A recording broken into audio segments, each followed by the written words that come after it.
আসসালামু আলাইকুম। এটিএন বাংলা সংবাদে সবাইকে স্বাগত জানাচ্ছি ফাতিহা শাফি। শুরুতেই বিআরবিকে বলস সংবাদ শিরোনাম। হীন রাজনৈতিক স্বার্থে ধর্মীয় ব্যাখ্যা সমাজে বিশৃঙ্খলা সৃষ্টি করতে পারে। তারেক রহমান ভিন্ন মত যাতে সমাজে ফিতনা তৈরি না করে আলেমদের সতর্ক থাকার আহ্বান। এবার কেয়ার হাসপাতালে ভর্তি বিএনপি চেয়ারপারসন বেগম খালেদা জিয়া। টেস্টের রিপোর্ট পর্যালোচনার পর সিদ্ধান্ত জানালেন ব্যক্তিগত চিকিৎসক জাহিদ হোসেন।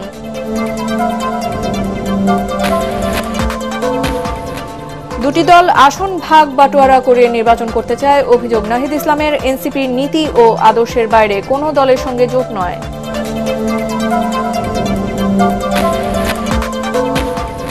সুষ্ঠু নির্বাচন আয়োজনে সেনাবাহিনী ইসিকে সর্বাত্মক সহযোগিতা করবে। সেনাপ্রধান দেশের স্বার্থ রক্ষা ও মানুষের কল্যাণে কাজ করার অঙ্গীকার।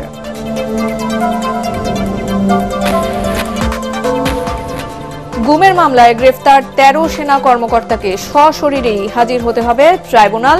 শেখ হাসিনার প্লট দুর্নীতি মামলার রায় ২৭ নভেম্বর। এবং রাজধানীতে ভূমিকম্পের ঝুঁকিতে থাকা ৩ শতাধিক ভবন চিহ্নিত করল রাজুক। শিগগিরই ভাঙা হবে। ক্ষয়ক্ষতি কমাতে কঠোর পদক্ষেপ নিচ্ছে সরকার।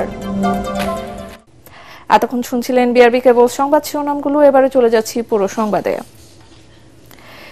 হীন রাজনৈতিক স্বার্থে ধর্মীয় ব্যাখ্যার কারণে সমাজে যাতে বিশৃঙ্খলা সৃষ্টি না হয় এ বিষয়ে আলেম সমাজকে সতর্ক থাকার আহ্বান জানিয়েছেন বিএনপির ভারপ্রাপ্ত চেয়ারম্যান তারেক রহমান। জাতীয় ইমাম খতিব সম্মেলনে ভার্চুয়ালি যুক্ত হয়ে তিনি বলেন, বিএনপি কখনোই ইসলামের মৌলিক নীতির সঙ্গে আপোষ করেনি, করবেও না। অনুষ্ঠানে জামায়াতের আমির ডাক্তার শফিকুর রহমান বলেন, মানবিক সমাজ গড়তে কুরআনের আইন কায়েম করতে হবে।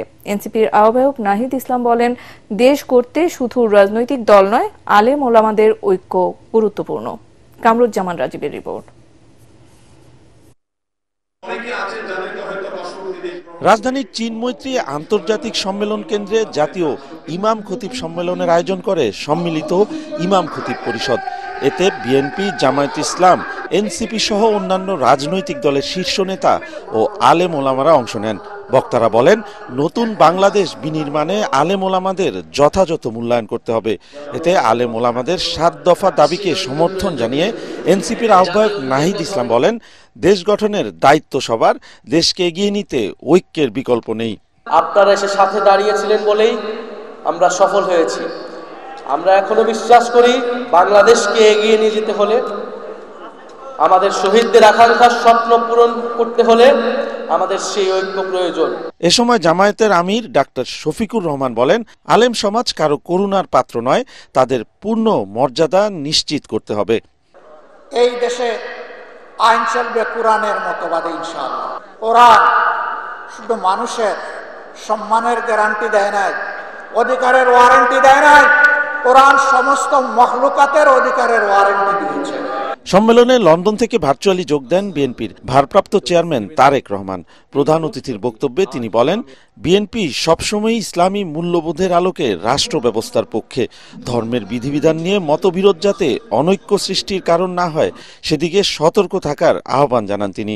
বিএনপি কখনোই ইসলামের মূলনীতি কিংবা মৌলিক বিশ্বাসের সঙ্গে আপোষ করেনি, ইনশাল্লাহ ভবিষ্যতেও করবে না। ধর্মীয় ইস্যু নিয়ে বিরোধ কিংবা ভিন্ন মত অথবা হীন দলীয় রাজনৈতিক স্বার্থে ধর্মীয় বিধানের উদ্দেশ্যমূলক ব্যাখ্যা কখনো কখনো সমাজে অস্থিরতা সৃষ্টির কারণ হয়ে ওঠে। ইসলামের বিধিবিধান নিয়ে মতবিরোধ বা ভিন্ন মত যাতে রাষ্ট্র এবং সমাজে ফিতনা সৃষ্টি কিংবা বিশ্বাসী সাধারণ মুসলমানদের মধ্যে অনৈক্যের সৃষ্টির কারণ না হয় এই বিষয়ে নিশ্চিত করতে নেতৃস্থানীয় ওলেমা মাশায়েখ, ইমাম খতিবগণ যোগ্য উল্লেখযোগ্য ভূমিকা রাখতে পারেন। দেশ ও জনগণের স্বাধীনতা সুসংহত করতে আগামী নির্বাচন অত্যন্ত গুরুত্বপূর্ণ উল্লেখ করে আলেম সমাজের সমর্থন চান তারেক রহমান। দীর্ঘ ১.৫ দশকের তাবেদারি শাসন শোষণের মাধ্যমে আরো একবার প্রমাণিত হয়েছে, ঈমান, ইসলাম এবং দেশের স্বাধীনতা সার্বভৌমত্ব রক্ষা করতে হলে আমাদের ঐক্যের বিকল্প নেই। মহানবীর ন্যায়পরায়ণতার আদর্শে উজ্জীবিত একটি ইনসাফ ভিত্তিক বাংলাদেশ গড়ার লক্ষ্যে আগামী নির্বাচনে বিএনপি দেশের সকল সম্মানিত ইমাম, খতিব, মুয়াজ্জিন আলেম ওলেমা পীর মাশায়েখদের দোয়া এবং সমর্থন চায়। জনগণের ভোটে বিএনপি দেশ পরিচালনার দায়িত্ব পেলে ইমাম খতিবদের জন্য স্থায়ী সম্মানী ভাতার ব্যবস্থা ও কল্যাণ ট্রাস্ট গঠনের ঘোষণা দেন তারেক রহমান। মাদ্রাসা শিক্ষার্থীকে কামরুজ্জামান রাজীব, এটিএন বাংলা, ঢাকা। স্বাস্থ্য পরীক্ষার জন্য রাজধানীর এভার কেয়ার হাসপাতালে বিএনপি চেয়ারপারসন বেগম খালেদা জিয়াকে ভর্তি করা হয়েছে। রোববার রাত 8টায় তার ব্যক্তিগত চিকিৎসক অধ্যাপক AZM জাহিদ হোসেন কথা জানান। এ সময় তিনি বলেন, মেডিকেল বোর্ডের পরামর্শক্রমে কিছু পরীক্ষার জন্য এভার কেয়ার হসপিটালে বিএনপি চেয়ারপারসনকে ভর্তি করা হয়েছে। বেগম খালেদা জিয়া কেবিনে আছেন। টেস্টের রিপোর্টগুলো বোর্ড পর্যালোচনার পর পরবর্তী সিদ্ধান্ত নেওয়া হবে বলেও জানান তিনি। সর্বশেষ গত 15ই অক্টোবর বিএনপি চেয়ারপারসন এই হাসপাতালে ভর্তি হয়েছিলেন। অতীতের মিত্র দুইটি রাজনৈতিক দল ভাগ বাটোয়ারার ভিত্তিতে নির্বাচন করতে চায় বলে মন্তব্য করেছেন এনসিপির আহ্বায়ক নাহিদ ইসলাম। সকালে আবু সাইদ কনভেনশন হলে সংবাদ সম্মেলনে নির্বাচনে লেভেল প্লেইং ফিল্ড নিয়েও উদ্বেগ প্রকাশ করেন তিনি। নাহিদ বলেন, একটি আসন না পেলেও নীতি আদর্শের বাইরের কোনো দলের সাথে জোট করবে না এনসিপি। এ সময় দলটির মুখ্য সমন্বয়ক নাসির উদ্দিন পাটোয়ারি বলেন, নির্বাচন কমিশন এখনও এনসিপির মার্কা শাপলাকুলির ডিজাইন দেয়নি, যার জন্য নির্বাচনী মাঠে নামতে বাধার সম্মুখীন হচ্ছেন তারা। রিপোর্ট মুশফিকুর রহমানের। রাজধানীর মিন্টু রোডে আবু সাইদ কনভেনশনে শাপলাকলি প্রতীকে মনোনয়ন প্রত্যাশীদের সাথে মতবিনিময় ও সাক্ষাৎকার নেন এনসিপির নেতারা। আমাদের নির্বাচনী ইস্তিহার, আমাদের যে সকল দাবি রয়েছে। পরে সংবাদ সম্মেলনে দলটির নেতারা বলেন, রাজনীতি যাতে কিছু পরিবারের সদস্যের মাঝে আটকে না থাকে, এজন্য সারা দেশে এনসিপি মনোনয়ন উন্মুক্ত করে দিয়েছে। যারা এলাকার গডফাদার, সন্ত্রাসী, চাঁদাবাজ, ওনারাই এমপি হয়, ওনারাই নেতা হয়। যারা সৎ মানুষ, যারা যোগ্য মানুষ, ওনারা কখনো রাজনীতিতে জায়গা করতে পারেন না, ওনারা কখনো এমপি হতে পারেন না, এই ধারণাটা আমরা ভাঙবো। কার রাজনৈতিক ব্যাকগ্রাউন্ড কত বড় ছিল এগুলোর দিকে না তাকিয়ে জনমুখী যারা নেতৃত্ব রয়েছেন, তারা তরুণ প্রজন্মের প্রতিনিধি হলেও তাদেরকে সামনে রেখে, তাদের উপরে আস্থা রেখে ব্যালট বিপ্লবের মধ্য দিয়ে আগামী সংসদে পাঠাবেন, সেই লক্ষ্যেই আমরা জাতীয় নাগরিক পার্টি এনসিপি কাজ করে যাচ্ছি। এ সময় দলের মুখ্য সমন্বয়ক নাসির উদ্দিন পাটোয়ারি বলেন, নির্বাচনী প্রচারণায় হামলা ও হুমকির শিকার হচ্ছে দলের প্রার্থীরা। শেষ পর্যন্ত বৃহত্তর স্বার্থে দেশের পরিস্থিতি বিবেচনায় আমরা শাপলাকলি মার্কা নিয়েছিলাম, কিন্তু এখন পর্যন্ত ইলেকশন কমিশন থেকে আমরা আমাদের শাপলাকলির যে ডিজাইনটা এটা এখনো পাইনি। ফলত আমরা নির্বাচনী প্রচারণার কাজে নামতে পারছি না। ভবিষ্যতে যেই নির্বাচনী মাঠে আমরা নামবো, সেই মাঠে আমরা হুমকি পাচ্ছি এখন যে সকল প্রশাসনকে এক দলের আন্ডারে নিয়ে যেতে হবে। এনসিপির আহ্বায়ক নাহিদ ইসলাম বলেন, এককভাবেই 300 আসনে প্রার্থী দেবে এনসিপি।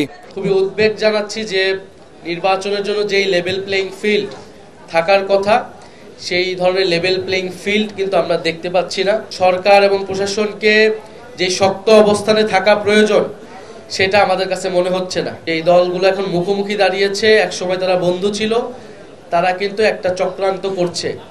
এই নির্বাচনকে একটা ভাগবাটোয়ারা, একটা সাজানো নির্বাচন, একটা সমঝোতার নির্বাচনে করার পরিকল্পনা করছে। এবং এই ধরনের একটি নির্বাচন হলে গণ অভ্যুত্থানের মধ্য দিয়ে বাংলাদেশের যে নতুন রাজনৈতিক আকাঙ্ক্ষা তৈরি হয়েছে, সেটা কিন্তু ব্যর্থ হবে। যোগ্য, সৎ ও নতুন প্রার্থীদের নিয়ে আগামী সংসদ নির্বাচনে চমক দেখানোর আশাবাদ ব্যক্ত করেন দলের শীর্ষ নেতারা। মুশফিকুর রহমান, এটিএন বাংলা, ঢাকা।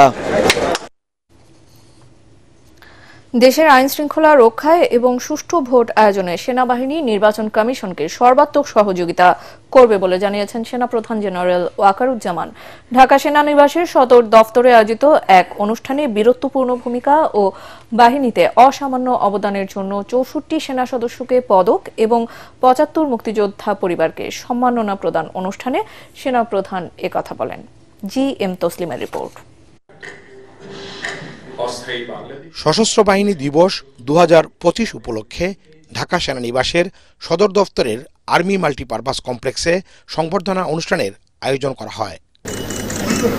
এ সময় সেনাপ্রধান বাহিনীর বীর মুক্তিযোদ্ধা ও তাদের নিকটাত্মীয়দের সংবর্ধনা প্রদান করেন। একই সঙ্গে গত 2 বছর নানা অবদানের জন্য 9 জনকে সেনাবাহিনী পদক, 17 জনকে অসামান্য সেবা পদক এবং 38 সেনা সদস্যকে বিশিষ্ট সেবা পদক প্রদান করা হয়। অনুষ্ঠানে সেনাপ্রধান বলেন, মুক্তিযোদ্ধাদের দেখানো পথ অনুসরণ করে দেশের স্বার্থে ও মানুষের কল্যাণে কাজ করে যাবে সেনাবাহিনী। মহান স্বাধীনতা যুদ্ধে যারা মুক্তিযোদ্ধা, আপনাদের আত্মত্যাগের মাধ্যমে আমরা পেয়েছি আজকে আমাদের এই শ্রেষ্ঠ অর্জন স্বাধীনতা। আপনারা জাতির শ্রেষ্ঠ সন্তান, দেশের স্বাধীনতা রক্ষায় আপনাদের দেখানো পথ অনুসরণ করে আমরা পথ চলছি। বাংলাদেশ সেনাবাহিনী আজকে কেবল তার নিজস্ব প্রশিক্ষণ কার্যক্রমের মধ্যেই সীমাবদ্ধ নেই, বরং বিভিন্ন সামাজিক ও জাতীয় গঠনমূলক কার্যক্রমে অংশগ্রহণ করে প্রত্যক্ষ ও পরোক্ষভাবে বেসামরিক প্রশাসনকে সহযোগিতা করে যাচ্ছে। আমরা সামনে একটা নির্বাচনের দিকে যাচ্ছি, সেই নির্বাচনে আমরা যথাযথভাবে ইনশাআল্লাহ সরকারকে সর্বতভাবে সহযোগিতা করব, নির্বাচন কমিশনকে সহযোগিতা করব, যেন আমরা সুন্দর একটা নির্বাচন পেতে পারি। অনুষ্ঠানে 3 ক্যাটাগরিতে 3 জনকে মরণোত্তর সেনাবাহিনী পদক সহ মোট 64 সেনা সদস্যকে পদক দেয়া হয়। GM Taslim, ATN Bangla, Dhaka. নির্বাচন ও গণভোট একসাথে করাটা চ্যালেঞ্জের হলেও নির্বাচন কমিশন সফল হবে বলে জানিয়েছেন ইসি সচিব আক্তার আহমেদ। রাজধানীর আগারগাঁয়ে নির্বাচন কমিশন ভবনে আসন্ন ত্রয়োদশ জাতীয় সংসদ নির্বাচন ও গণভোটের সার্বিক প্রস্তুতি নিয়ে সফররত কমনওয়েলথের সাথে বৈঠক শেষে তিনি একথা বলেন। সুষ্ঠু নির্বাচন আয়োজনে কমনওয়েলথ সহযোগিতা করবে বলেও জানান ইসি সচিব। এছাড়া প্রবাসী ভোটারদের ভোট দেওয়ার জন্য কাজ চলছে বলেও জানান তিনি। বৈঠকে নির্বাচন কমিশনের প্রস্তুতি, অগ্রগতি, বিদেশে ভোট প্রদান সহ গুরুত্বপূর্ণ বিষয়ে আলোচনা করা হয়। কমনওয়েলথ সেক্রেটারি জেনারেল মহোদয় উনি স্পেসিফিক করে আমাদেরকে বলেছেন যে ওনার সদস্য সংখ্যা হচ্ছে 56টা দেশ এবং আমরা যদি কোনো সহযোগিতা চাই সেটা ওনারা করার জন্য প্রস্তুত আছেন। সারা দেশকে আমরা 3টা ভাগে, রেড, ইয়েলো এবং গ্রিন, এই জোনে আমরা ভাগ করছি এবং সেই ভাগে ভাগ করে আমরা ল অ্যান্ড অর্ডার সিচুয়েশনগুলোকে সামাল দিব। ভার্চুয়ালি নয়, গুমের মামলায় গ্রেফতার 13 সেনা কর্মকর্তাকে আন্তর্জাতিক অপরাধ ট্রাইব্যুনালে সশরীরেই হাজির হতে হবে। আসামিদের ভার্চুয়াল হাজিরের আবেদনে সম্মতি না দিয়ে ট্রাইব্যুনাল 1-এর চেয়ারম্যান বলেন, আইন সবার জন্য সমান। পরে আবেদন শুনানির জন্য 3রা ডিসেম্বর দিন ঠিক করেন ট্রাইব্যুনাল 1। এছাড়া শেখ হাসিনা সহ 30 জনের বিরুদ্ধে গুমের 2 মামলায় অভিযোগ গঠনের শুনানির জন্য 3রা ও 7ই ডিসেম্বর দিন ঠিক করেছেন আদালত। এছাড়া এই 2 মামলায় সাবেক প্রধানমন্ত্রী শেখ হাসিনার পক্ষে রাষ্ট্রনিযুক্ত আইনজীবী হিসেবে সিনিয়র আইনজীবী জেডাই খান পান্নাকে নিয়োগ দেওয়া হয়েছে। হুমায়ুন চিশতির রিপোর্ট। গত বছরের 5 আগস্ট ছাত্র জনতার দুর্বার আন্দোলনে রাজনৈতিক পট পরিবর্তনের পর বেরিয়ে আসে আয়নাঘরের খবর। জানা যায়, শেখ হাসিনার শাসনামলে ভিন্ন মত ও রাজনৈতিক প্রতিপক্ষকে দমনে র্যাবের টিএফআই সেল ও ডিজিএফআই এর জয়েন্ট ইন্টারোগেশন সেল জেআইসিতে গুম করে নির্মম নির্যাতনের তথ্য। গত 8 অক্টোবর গুমের অভিযোগে সাবেক প্রধানমন্ত্রী শেখ হাসিনা, তার সামরিক উপদেষ্টা তারিক আহমেদ সিদ্দিকী সহ 30 জনের বিরুদ্ধে 2 মামলায় আনুষ্ঠানিক অভিযোগ আমলে নিয়ে অভিযুক্তদের বিরুদ্ধে গ্রেপ্তারি পরোয়ানা জারি করে আন্তর্জাতিক অপরাধ ট্রাইব্যুনাল। রোববার সকালে গুমের 2 মামলায় গ্রেফতার 13 সেনা কর্মকর্তাকে শীতাতপ নিয়ন্ত্রিত প্রিজন ভ্যানে ট্রাইব্যুনালে হাজির করা হয়। শুনানির শুরুতে শেখ হাসিনার মামলার রায়কে ঘিরে বিচারপতিদের ছবি ও আপত্তিকর মন্তব্য গণমাধ্যম ও সামাজিক যোগাযোগ মাধ্যম থেকে সরিয়ে ফেলার নির্দেশ দেন ট্রাইব্যুনাল। নানান ধরনের অপপ্রচারমূলক পোস্ট দেওয়া হচ্ছিল, এটা ট্রাইব্যুনালের নজরে এসছে। কয়েকদিন আগে ট্রাইব্যুনালের চেয়ারম্যান একটা জিডিও করেছেন যে তার ফোনে নানান ধরনের কথাবার্তা, অশ্লীল কথাবার্তা, গালাগালি করা হচ্ছে। তথ্য প্রযুক্তি মন্ত্রণালয়ের সচিব, বিটিআরসি চেয়ারম্যান এই 2 জনের প্রতি ডাইরেকশন দিয়েছেন যে সামাজিক মাধ্যমে এই ধরনের যত ব্যঙ্গাত্মক পোস্ট আছে সেগুলোকে রিমুভ করার জন্য এবং ভবিষ্যতে যাতে এই ধরনের পোস্ট আর কেউ করতে না পারে। গুমের মামলায় গ্রেফতার সেনা সদস্যদের ভার্চুয়াল হাজিরার আবেদন জানান তাদের আইনজীবীরা। 2 মামলায় অভিযোগ গঠনের শুনানির পাশাপাশি আবেদনটি শুনানিরও দিন ঠিক করে দেন ট্রাইব্যুনাল। আদালত কমেন্ট করেছেন যে আইন সবার জন্যই সমানভাবে প্রযোজ্য হবে। যেহেতু বাংলাদেশের সাবেক প্রধান বিচারপতি কারাগারে আছেন, তাকে কোর্টে অ্যাটেন্ড করতে হয় ফিজিক্যালি। অ্যাপেলেট ডিভিশনের বিচারক, সিনিয়র মন্ত্রী, বিভিন্ন পর্যায়ের মানুষ যারা আসামি হয়েছেন তারা রেগুলারলি আদালতে সশরীরে হাজিরা দেন। সুতরাং এখানে ডিফারেন্ট কোনো ঘটনা ঘটেনি, যে কারণে অন্য কোনো বিশেষ বিবেচনায় কাউকে ভার্চুয়ালি হাজিরা দেওয়ার বিষয়টা অ্যালাউ করতে হবে, এই বিষয়টা আদালত প্রয়োজন মনে করেন না। যে দুটো মামলা ছিল গুমের ব্যাপারে, একটা টিএফআই এবং আরেকটা জিআইসি রিলেটেড, সেই দুটো মামলায় চার্জ শুনানির জন্য ৩রা ডিসেম্বর আর একটা ৭ই ডিসেম্বর দিন ধার্য করা হয়েছে। এদিন পলাতক আসামিদের জন্য স্টেট ডিফেন্স কাউন্সিল নিয়োগ দেওয়া হয়। সিনিয়র আইনজীবী জেডাই খান পান্না শেখ হাসিনার পক্ষে আইনি লড়াইয়ের আবেদন জানালে তাকে স্টেট ডিফেন্স হিসেবে নিয়োগ দেন ট্রাইব্যুনাল। আমি বলছিলাম প্রথমে যে on behalf of Sheikh Hasina, বলছে যে এটা তো আপনি পারেন না, because she is fugitive. Prosecution এসে বললো যে স্টেট ডিফেন্স হিসেবে, আমার কোনো আপত্তি নেই। এদিকে জিজ্ঞাসাবাদের সময় আসামিদের সাথে আইনজীবী থাকার আবেদন জানান গুমের মামলার আসামি সাবেক মেজর জেনারেল জিয়াউল আহসানের আইনজীবী। তবে এমন কোনো বিধান নেই বলে আদালতকে জানান chief prosecutor. Humayun Chishti, ATN Bangla, Dhaka. পূর্বাঞ্চলে রাজধানী উন্নয়ন কর্তৃপক্ষ রাজুকের প্লট বরাদ্দে দুর্নীতির অভিযোগে সাবেক প্রধানমন্ত্রী শেখ হাসিনা, তার ছেলে সজীব ওয়াজেদ জয় ও মেয়ে সাইমা ওয়াজেদ পুতুলের বিরুদ্ধে আলাদা ৩ মামলায় ২৭ নভেম্বর রায় দেবেন আদালত। রাষ্ট্র ও আসামি পক্ষের যুক্তিতর্ক উপস্থাপন শেষে ঢাকার ৫ নম্বর বিশেষ জজ আদালত রায় ঘোষণার এই দিন ঠিক করেন। দুদকের আইনজীবী বলেন, এই ৩ মামলায় অভিযোগ প্রমাণিত হলে সর্বোচ্চ সাজা যাবজ্জীবন কারাদণ্ড হতে পারে। ৩ মামলার একটিতে শেখ হাসিনা সাবেক সিনিয়র সচিব পুরবী গোলদার সহ ১২ জন, অপরটিতে শেখ হাসিনা সজীব ওয়াজেদ জয় সহ ১৭ জন এবং আরেকটিতে শেখ হাসিনা সাইমা ওয়াজেদ পুতুল সহ ১৮ জনকে আসামি করা হয়। আসামিদের কয়েকজনকে ৩টি মামলাতেই আসামি করা হয়। ৩ মামলায় গ্রেফতার একমাত্র আসামি রাজুকের সদস্য খোরশেদ আলম, অন্য আসামিরা এখনো পলাতক। আগামী ২৭/১১/২০২৫ তারিখে রায়ের ঘোষণার জন্য আছে এবং আদালতের নিকট আমরা প্রার্থনা করেছি সর্বোচ্চ শাস্তি প্রদানের জন্য। সর্বোচ্চ সাজা হচ্ছে যাবজ্জীবন। রাজধানীতে ভূমিকম্পের ঝুঁকিতে থাকা ভবনগুলো চিহ্নিত করেছে রাজধানী উন্নয়ন কর্তৃপক্ষ রাজুক। সংস্থাটির চেয়ারম্যান ইঞ্জিনিয়ার রিয়াজুল ইসলাম জানিয়েছেন, এ পর্যন্ত শুধু ঢাকাতে ৩০০টি ঝুঁকিপূর্ণ ভবন শনাক্ত করা হয়েছে। এসব ভবনের সামনে ঝুলিয়ে দেওয়া হয়েছে সাইনবোর্ড। শিগগিরই ভবনগুলো ভাঙা হবে বলেও জানান তিনি। এ সময় পরিবেশ ও বন উপদেষ্টা সৈয়দা রিজওয়ানা হাসান জানান, ভূমিকম্পের ক্ষয়ক্ষতির ঝুঁকি কমাতে অন্তর্বর্তী সরকার দ্রুত কিছু কঠোর পদক্ষেপ নিতে যাচ্ছে। রিপোর্ট ইমদাদুল্লাহ বাবুর। রাজধানীতে শনিবার ৭.৫ ঘন্টায় ৩ বার অনুভূত হয় মৃদু ভূমিকম্প। এর আগে শুক্রবার ৫.৭ মাত্রার ভূমিকম্পে কেঁপেছিল ঢাকাসহ আশপাশের জেলা। এতে মারা যায় শিশুসহ ১০ জন, আহত হয় কয়েকশো মানুষ। ফাটলের পাশাপাশি হেলে পড়েছে অর্ধশতাধিক ঘরবাড়ি। বিশেষজ্ঞরা বলছেন, স্বল্পমাত্রার এসব ভূমিকম্প বড় কোনো বিপদের পূর্বাভাস। ঢাকার কাছেই শীতলক্ষ্যা নদীর নরসিংদীতে ইন্দো বার্মিজ প্লেটের নিচে জমে থাকা শক্তি বের করে দিতে বেশি সময় নেবে না প্রকৃতি। আর এমনটি হলে ঢাকা পরিণত হবে মৃত্যুপুরীতে। ৬.৫ বা ৭ মাত্রার ভূমিকম্প যদি ওই আশেপাশের ওই এলাকাতে হয়, তাহলে ঢাকা শহরের যে বিল্ডিং এবং ডিফারেন্ট টপোলজির বিল্ডিং, তাতে 30% বিল্ডিং বা তারও বেশি বা কম বেশি বিল্ডিং একেবারে কমপ্লিট ধূলিসাৎ হয়ে যাবে, অনেক ক্ষতিগ্রস্ত হবে এবং তাৎক্ষণিক অনেক জীবনহানি হতে পারে। এক অনুষ্ঠান শেষে রাজুক চেয়ারম্যান ইঞ্জিনিয়ার রিয়াজুল ইসলাম বলছেন, ভূমিকম্পে মৃত্যু ঝুঁকি কমাতে ঢাকার ঝুঁকিপূর্ণ ভবন অপসারণ করা হবে।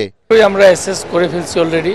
হ্যাঁ, তো আসলে হয়েছে কি যে তথ্যগুলো, যেমন এখনো কিছু তথ্য আসতেছে যে হয়তো একটু ফাটল মনে হচ্ছে, সেই ডাটা অনুযায়ী প্রায় ঢাকা শহরে 200-300 বিল্ডিং এফেক্টেড হয়েছে। তিনি জানান, ঢাকায় নতুন ভবন করতে হলে এখন থেকে জমা দিতে হবে ভূমিকম্প নিরোধী পরিকল্পনাও।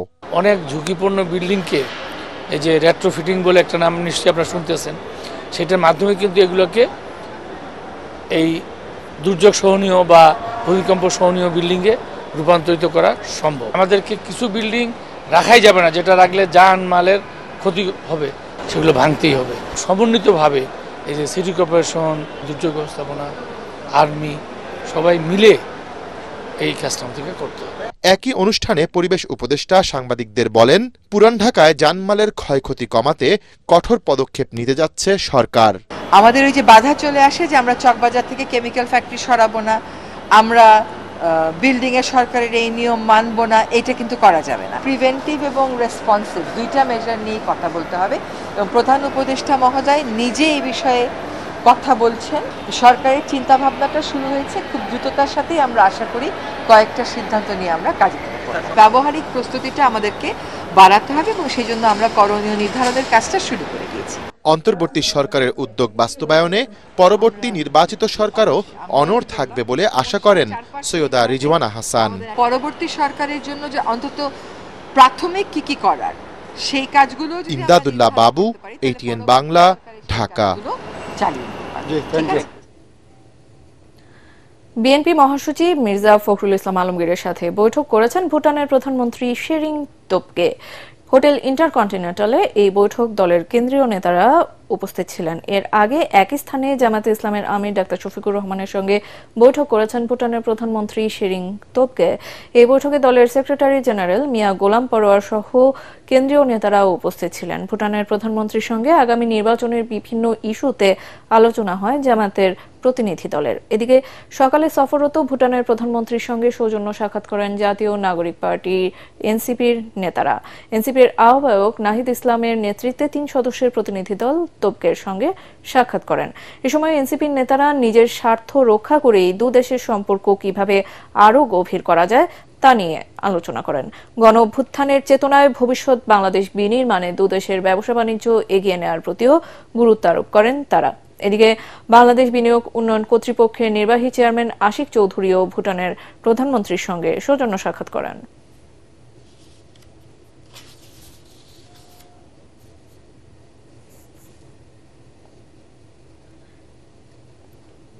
এবারে পূবালী ব্যাংক বাণিজ্য সংবাদ।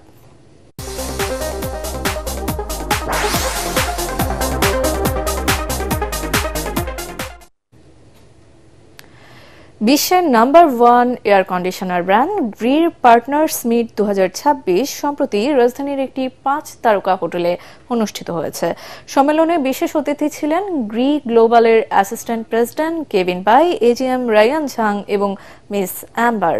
দিনব্যাপী এই অনুষ্ঠানে অংশগ্রহণ করেন দেশের সকল পার্টনার ও বিশেষ অতিথিরা। সম্মেলনের শুরুতে গ্রুপের চেয়ারম্যান মোহাম্মদ নুরুন নেওয়াজ অংশগ্রহণকারী পার্টনার ও অতিথিদের স্বাগত জানান। 3 দশকেরও বেশি সময় ধরে বিশ্বসেরা গ্রি ব্র্যান্ডের পণ্য সামগ্রী দেশের ক্রেতা ও ব্যবহারকারীদের কাছে পৌঁছানোর জন্য পার্টনার ও শুভানুধ্যায়ীদের ধন্যবাদ জানান গ্রুপের চেয়ারম্যান। সম্মেলনে গ্রুপটির এমডি মোহাম্মদ নুরুল আমিন বলেন, আমদানি নির্ভরতা কমিয়ে বিশ্বের নাম্বার 1 গ্রি এসি দেশেই উৎপাদিত হচ্ছে। গ্রি ইলেকট্রনিক্স পণ্য মেড ইন বাংলাদেশ পরিচয়ে বিদেশে রফতানি হবে বলেও জানান তিনি।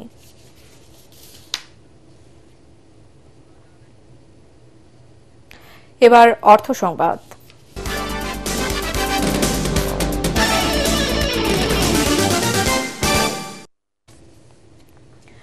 রিটার্ন দাখিলের সময় 1 মাস বাড়ালো জাতীয় রাজস্ব বোর্ড। আজ এক বিশেষ আদেশের মাধ্যমে 2025-26 কর বছরের ব্যক্তি শ্রেণীর করদাতাদের আয়কর রিটার্ন দাখিলের সময় বাড়িয়ে আগামী 31শে ডিসেম্বর করা হয়েছে। চলতি বছর 18 লাখেরও বেশি করদাতা অনলাইনে ই রিটার্ন দাখিল করেছেন। ব্যক্তি করদাতাদের ই রিটার্ন সিস্টেম ব্যবহার করে আগামী 31শে ডিসেম্বরের 2025-26 কর বর্ষের আয়কর রিটার্ন দাখিলের জন্য অনুরোধ করেছে এনবিআর। একই সঙ্গে ই রিটার্ন সিস্টেমে নিবন্ধন সংক্রান্ত সমস্যার কারণে কোনো করদাতা অনলাইনে আয়কর রিটার্ন দাখিলে অসমর্থ হলে আগামী 15 ডিসেম্বরের মধ্যে সংশ্লিষ্ট উপকর কমিশনারের কাছে সুনির্দিষ্ট যৌক্তিকতা সহ আবেদন করা যাবে। এই মর্মে আরও একটি আদেশ জারি করা হয়েছে। এবার থাকছে খেলার খবর।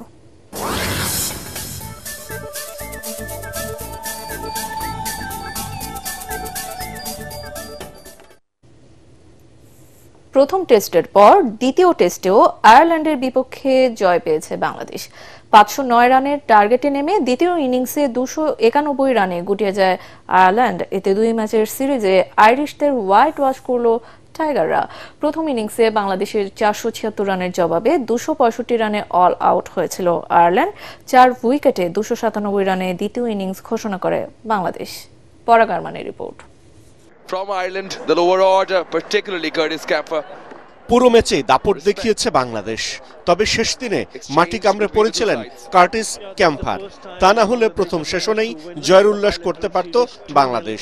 শেষ পর্যন্ত মুশফিকুর রহিমের ১০০তম টেস্ট জিতে আয়ারল্যান্ডকে সিরিজে ২-০ হোয়াইট ওয়াশ করল টাইগাররা। ৫০৯ রানে জয়ের টার্গেটে ৬ উইকেটে ১৭৬ রান নিয়ে পঞ্চম শেষ দিনের প্রথম সেশনেই ২টি উইকেট হারায় আয়ারল্যান্ড। ৮ উইকেটে ২৬৩ রানের পুঁজিতে লাঞ্চ বিরতিতে যায় আইরিশরা। প্রতিরোধ গড়ে তোলেন কার্টিস ক্যাম্পার। গ্যাভিন হোয়েকে নিয়ে ৫৪ রানের জুটিও গড়েন। তবে হাসান মুরাদ ২ বলে ২ উইকেট তুলে নিলে চা বিরতির কিছুটা আগে ২৯১ রানে গুটিয়ে যায় আয়ারল্যান্ড। ২৫৯ বলে ক্যাম্পারের ৭১ রানের লড়াইটা অপরাজিতই রইল। মুশফিকের ১০০তম টেস্ট খেলার মাইল ফলকের এই ম্যাচে টাইগার বোলারদের মধ্যে তাইজুল ইসলাম ২৫০ উইকেট পাওয়ার পাশাপাশি হন সিরিজ সেরা। আর ১০০তম টেস্টেও সেঞ্চুরি ম্যাচ সেরার আসনে বসায় মুশফিককে। পরাগ আরমান, এটিএন বাংলা। 4টি বিশ্ববিদ্যালয়ের অংশগ্রহণে রাজশাহীতে অনুষ্ঠিত হচ্ছে ইস্পাহানি প্রথম আলো তৃতীয় আন্তঃবিশ্ববিদ্যালয় ফুটবল টুর্নামেন্টের রাজশাহী পর্ব। এ পর্ব থেকে বিজয়ী দল ঢাকায় অনুষ্ঠিত চূড়ান্ত পর্বে অংশ নেবে। রাজশাহী থেকে সুজাউদ্দিন ছোটনের পাঠানো তথ্য ও ছবিতে আরো জানাচ্ছেন পরাগ আরমান। উদ্বোধনী ম্যাচ ইস্পাহানি প্রথম আলো আন্তঃবিশ্ববিদ্যালয় ফুটবল টুর্নামেন্ট উপলক্ষে বর্ণিল সাজে সাজানো হয়েছে রাজশাহীর রেলগেট এলাকার মুক্তিযুদ্ধ স্মৃতি স্টেডিয়াম। আয়োজক ও অতিথিদের নিয়ে টুর্নামেন্টের উদ্বোধন করেন জাতীয় ফুটবল দলের সাবেক অধিনায়ক জাহিদ হাসান এমিলি। এই টুর্নামেন্টে রাজশাহী অঞ্চলের শ্রেষ্ঠত্বের লড়াই অংশ নিচ্ছে 4টি বিশ্ববিদ্যালয়। শিক্ষার্থীদের ক্রীড়া নৈপুণ্য বিকাশে ও তৃণমূল পর্যায় থেকে খেলোয়াড় তৈরিতে এই উদ্যোগ ভূমিকা রাখবে বলে জানান এমিলি। স্টুডেন্টদের জন্য কিন্তু বড় একটা প্রাপ্তি, এবং দেখেন সারা পৃথিবীতেই কিন্তু স্টুডেন্টরা কিন্তু খেলার সব জায়গায় প্ল্যাটফর্ম আছে, বাট আমাদের এখানে কিন্তু প্রথম আলো এবং ইস্পাহানি সেটা শুরু করেছে। তরুণদের সুনাগরিক হিসেবে গড়ে তুলতেই এই আয়োজন, বলেন প্রথম আলো সম্পাদক মতিউর রহমান। যে কোনো কাজ একটা উদ্যোগ যদি লম্বা সময় ধরে না হয় এটা দাঁড়ায় না। ভালো সুযোগ সম্ভাবনা আছে এখান থেকে ভালো খেলোয়াড় তৈরি করা, সেটাই আমাদের লক্ষ্য। স্পন্সর প্রতিষ্ঠান ইস্পাহানি টি লিমিটেডের senior divisional manager Satyanarayan Bhowmik জানান, ভবিষ্যতে আরো দল বাড়ানোর কথা। আমরা ভবিষ্যতে এটা আরো বড় পরিসরে করতে চাই, অল ডিভিশনে, যাতে সবাই এটা জানতে পারলো যে না, ইস্পাহানি প্রথম আলো টুর্নামেন্ট ফুটবলকে এগিয়ে নেওয়ার জন্য আমরা ভূমিকা রাখতেছি। তৃণমূল পর্যায়ের খেলাধুলা বিকাশে পাশে থাকার অঙ্গীকার করেন টুর্নামেন্টের সম্প্রচার সহযোগী এটিএন বাংলার সম্প্রচার ও অনুষ্ঠান উপদেষ্টা তাশিক আহমেদ। এটিএন বাংলা পরিবার তারা সব সময় খেলাধুলার সাথে সম্পৃক্ত থাকে এবং খেলাকে কিভাবে এগিয়ে নিয়ে যাওয়া যায় সেখানে আমরা সবসময় অনুপ্রেরণা দিয়ে থাকি। এবারের প্রতিযোগিতায় 4টি অঞ্চলের মোট 46টি বিশ্ববিদ্যালয় অংশ নিচ্ছে। রাজশাহী অঞ্চলের সেরা দল ঢাকার চূড়ান্ত পর্বে অংশ নেবে। পরাগ আরমান, এটিএন বাংলা। সংবাদ শেষ করছি, তার আগে বিআরবি কেবল সংবাদ শিরোনামগুলো আরো একবার। হীন রাজনৈতিক স্বার্থে ধর্মীয় ব্যাখ্যা সমাজে বিশৃঙ্খলা সৃষ্টি করতে পারে, তারেক রহমান। ভিন্ন মত যাতে সমাজে ফিতনা তৈরি না করে আলেমদের সতর্ক থাকার আহ্বান। এভার কেয়ার হাসপাতালে ভর্তি বিএনপি চেয়ারপারসন বেগম খালেদা জিয়া। টেস্টের রিপোর্ট পর্যালোচনার পর সিদ্ধান্ত জানালেন ব্যক্তিগত চিকিৎসক জাহিদ হোসেন।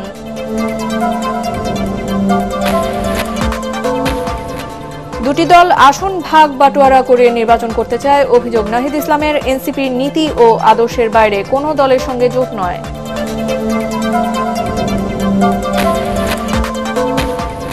সুষ্ঠু নির্বাচন আয়োজনে সেনাবাহিনী ইসিকে সর্বাত্মক সহযোগিতা করবে সেনাপ্রধান। দেশের স্বার্থ রক্ষা ও মানুষের কল্যাণে কাজ করার অঙ্গীকার।